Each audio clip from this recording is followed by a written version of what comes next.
All right, speak now to MK Party's Nhlamulo Ndhlela joining us for a reaction. Nhlamulo, good to have you, and thank you very much for your time. I would say, even without the court dismissing the urgency of the interdict, of course, pending the review application, you had already gone ahead, I suppose, firstly removing the MPs, and you say you spent money changing locks.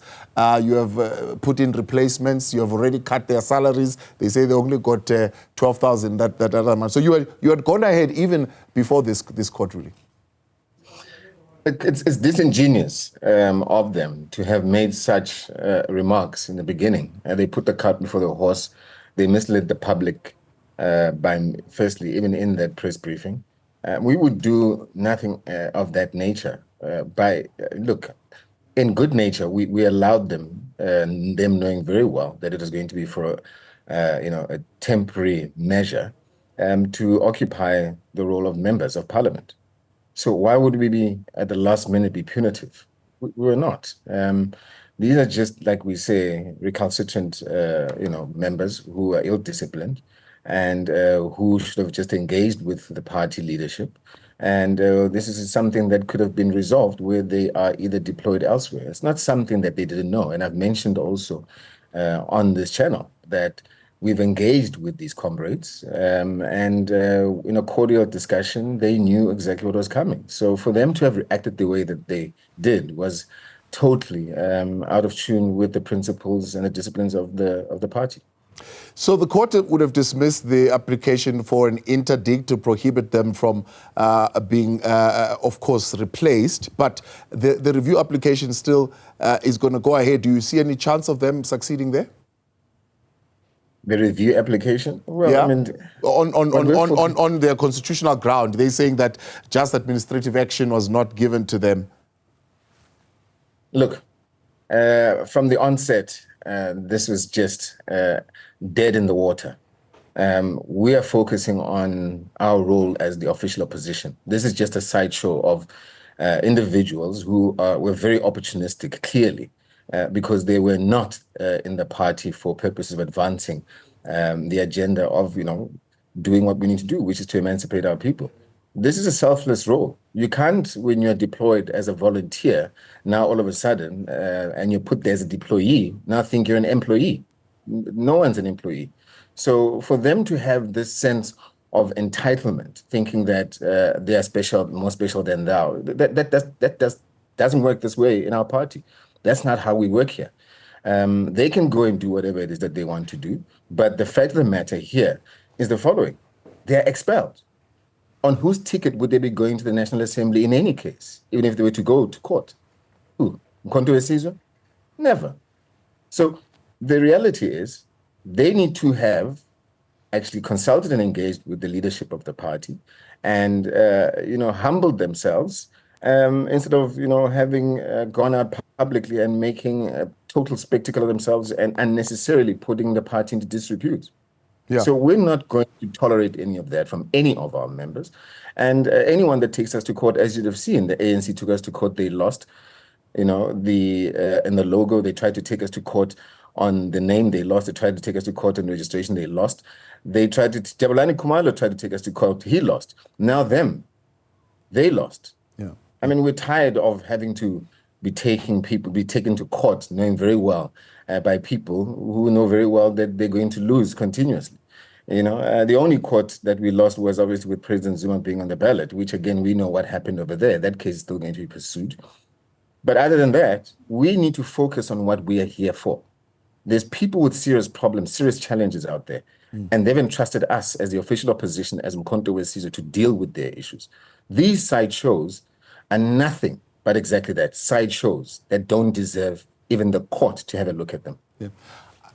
There's a note in the discussions on the court papers that says, despite the concerning picture painted by Mr. Zuma regarding the manner in which the MK party currently operates and makes decisions involving its members, it remains for the applicants to have shown the prerequisite for the interim relief sought. But I'm pointing to that particular aspect to say there seemed to be a sense that there is a concerning picture around how decisions are made around members, how they are fired, how they are brought in, and so on and so forth.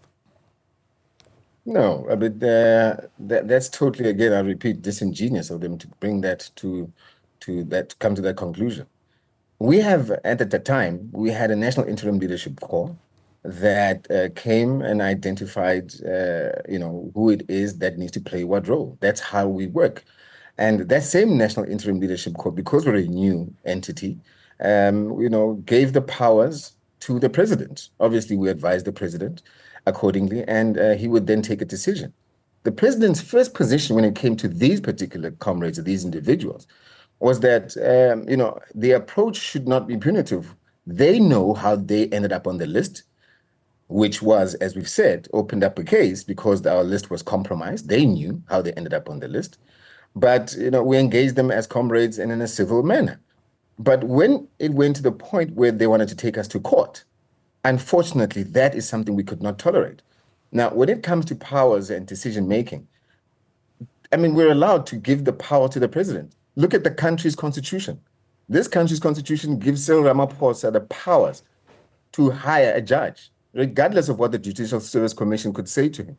They could recommend someone else, but he can decide because of the powers vested in him by the constitution to make that decision.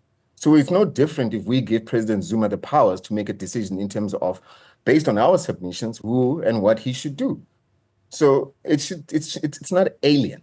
Yeah. It's even worse when it's in the hands of a person who's, quite honestly, from where we're sitting, a constitutional delinquent, such as Cyril Ramaphosa. So you're saying it's not an indication of a lack of democracy within the party? What you're saying is? It's not a lack of democracy within the party, that decisions are made that way. No, it's not a lack of democracy in the party at all. We lead by collective, but we draw from the wisdom of President Zuma. President Zuma is our leader. He is the political genius here. And he knows better because also the nature that he is, as a selfless man, he would never just go and make decisions that are punitive. We guide the president, we share insights with him, and we guide in terms of what outcomes, in terms of decisions that he should take are. Yeah. So as a collective, you do not question those decisions that he takes of who gets replaced when and how? I don't know which part you never heard from what I said to you. I'm just asking that for clarity. You're saying you value his wisdom. I'm asking, do you question it? I'm saying to you, yeah, maybe you missed it. We consult amongst ourselves and we engage with President Zuma. We is plural, collective. Yeah. And we engage with him and draw counsel from him. So it's not a question of do we not question his decisions. Of course, we will engage him in a consultative role to say this is what our concerns are. The president is not a dictator. He's not a punitive man. He never has been. So that's why I say we lead as a collective. That's that. Yeah. And what's going to happen now to these members? Is their door still open, as you said? If they had come and engaged their leadership, the matter would have been resolved amicably. Well, it has now gone to court. Is that door still open? They're expelled. And that's the end of it. They can't appeal. There's nothing that they can do about that particular aspect. They're expelled. Until a later stage, we will decide. Based on how they even approach us, if they do approach us, we'll see what the merits of how they engage us is. But right now, they're expelled members who have brought the party into disrepute. And who should have thought about whatever approach they want to take right now, then they knew what happened with Jabulani Khumalo. It's not something that's alien. So why can't we apply parity when it comes to them in the same way we dealt with Jabulani Khumalo?